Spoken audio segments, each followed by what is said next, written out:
So it probably wouldn't be a stretch for me to say that we've all dealt with some pretty ridiculous bosses. I know it might sound ridiculous on its surface, guys, but I promise you the title today is not clickbait, and we are genuinely dealing with kidnapper levels of abuse of power. With Bandai Namco reportedly sending staff to, quote, expulsion rooms where they have nothing to do after canceling multiple games, including a mystery Nintendo project.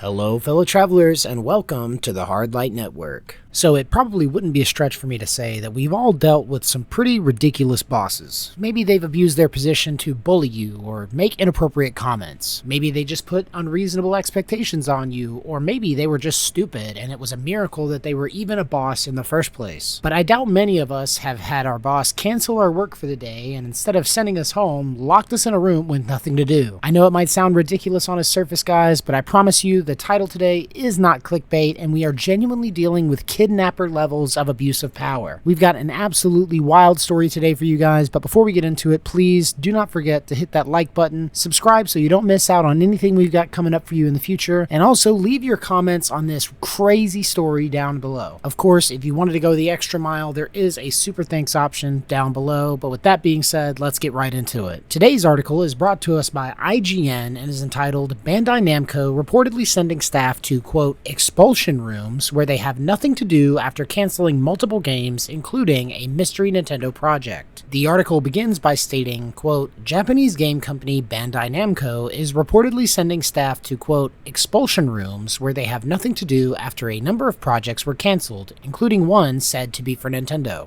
Bloomberg reported that Bandai Namco, which publishes the multi-million selling Elden Ring, Tekken 8, and most recently the 3 million selling Dragon Ball Sparking Zero, is cutting its workforce after canceling several games due to, quote, lackluster demand. The report also alleges Bandai Namco is sending workers to Oidashi Beya, or expulsion rooms, where they're given nothing to do. This, Bloomberg alleged, is putting pressure on them to leave voluntarily. And that, guys, is an absolutely insane statement, and it's kind of hard to believe that I even just read that. I mean, it's insane. Imagine you go into work, and through no fault of your own, there's a lull in business, so in order to cope with it, your boss sends you into solitary confinement in order to pressure you into quitting. I mean, these are levels of disgusting evil that are only capable of being conceived in a corporate boardroom. I mean, the only reason that you can't label this as torture is because of a straight up technicality. I mean, I know it's not uncommon for people to talk about how evil their bosses can be, but this is straight up psychopathic behavior. I honestly feel like even Patrick Bateman would be disturbed by this. According to the site, Bandai Namco Studios Inc., the video game development division of Bandai Namco, has moved about 200 of its roughly 1,300 employees to expulsion rooms, and nearly 100 have resigned, with more expected to leave in the coming months. Japan has strict labor protection laws that make it harder to cut staff than in other countries, such as the US. Expulsion rooms are therefore sometimes used by companies to drive staff to become so disheartened that they resign voluntarily, and thus are ineligible for severance they would normally receive had they been made redundant. In a statement given to Bloomberg, Bandai Namco denied pressuring staff to leave voluntarily, but did confirm the cancellation of games in development and revealed some employees are now waiting to work on their next project. Quote, our decisions to discontinue games are based on comprehensive assessments of the situation, Bandai Namco said. Some employees may need to wait a certain amount of time before they are assigned to their next project, but we do move forward with assignments as new projects emerge. There is no organization like an Oidayashi Beya at Bandai Namco Studios designed to pressure people to leave voluntarily. And I mean, of course they're not going to straight up own up to it. That would be stupid. I mean, not only would that be tantamount to straight up suicide for their brand's reputation and hiring efforts moving forward, but it would also be an admission of culpability, making them liable to pay the severance. Of course, I'm not Japanese, and I don't know how their legal system works, but here in the US, a decent lawyer could argue that that sort of admission would be grounds for compensation. Even in states with at-will employment laws, depending on the circumstances of their firing, companies can be held liable to pay out of pocket for unemployment benefits. But even without an outright admission to the existence of these quote expulsion rooms from Bandai Namco, it doesn't really matter because it's pretty much an open secret that companies resort to this sort of behavior all the time. At the end of the day, it's all around better for an employee to quit a company than for a company to have to fire them. Not only does it create some plausible deniability that the company can leverage to protect its reputation, it also protects their bottom line because then they don't have to come out of pocket for severance. The fact that there's even a colloquial term such as expulsion room for this is pretty wild, and it honestly just isn't the sort of thing that a spurned employee would make up in order to smear their former employer. I've personally witnessed employers add a ton of work onto people's plates in order to get them to quit.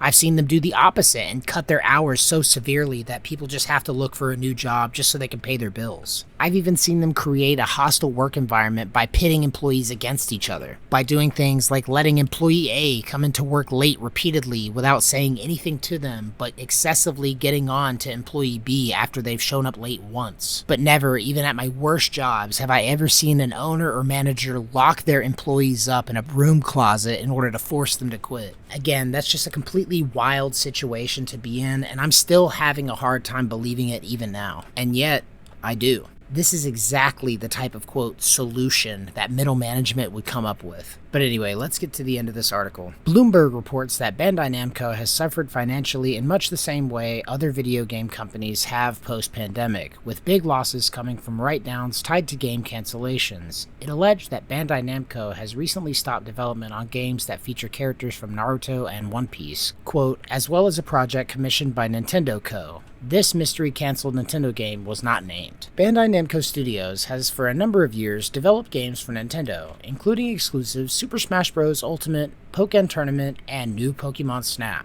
In November 2023, Bandai Namco announced the team it had set up to do contract development for Nintendo as Bandai Namco Studio 2 and Studio S, promising more to come. On the studio's new website, a statement reads, quote, Bandai Namco Studios 2 and Studio S has been a studio specializing in contracted development projects. We have cooperated in the development of many world-class titles such as Super Smash Bros., Mario Kart 8 Deluxe, and Mario Kart Tour. Quote, as a group of professionals who do not compromise on quality, we will continue to produce world-class titles in the future. We are looking forward to the participation of highly motivated creators. And that's how you know these people are straight up evil sociopaths, by adding insult to injury and pouring salt directly into the wound with that statement of, we are looking forward to the participation of highly motivated creators, while they have 200 people locked up in solitary confinement down the hall. I can only imagine how painful it must feel for those 200 people to hear that they aren't motivated enough. But this is honestly just an exercise in game theory from these executives, because they know that the other 1,000 employees are going to feel so privileged to have their position that they aren't going to say a single thing about it. They might nurture some private reservations about it, but they're certainly not going to go to the management about it because they know they're going to end up in the Oidashi Beya next. And what's even more crazy to me is that I've had bosses before where if they found this kind of story, they would bring it to me and my coworkers and say, look how bad they have it over there. Aren't you glad that you work for me? Knowing full well he's doing the same thing just with different tactics. I once read a study that 1 in 5 business leaders are psychopaths, and I'm absolutely starting to believe it. But anyway, guys, that's probably going to do it for this video. I just thought it was absolutely crazy story, and I really had to bring it to you guys' attention. Please do not forget to hit that subscribe button, and honestly, please do let me know what you think in the comment section below. Have you ever dealt with a situation like this in your work life? Tell me your worst work stories, because I honestly want to read them. Do you guys feel like this is a consequence of companies moving towards more monetization models rather than actually making games for the practice of making games? I don't know, I just need to find a way to go decompress after reading that, because I'm kind of wound up. But anyway, thank you guys for watching. If you liked the video, leave a like, and until next time, love you guys, safe travels.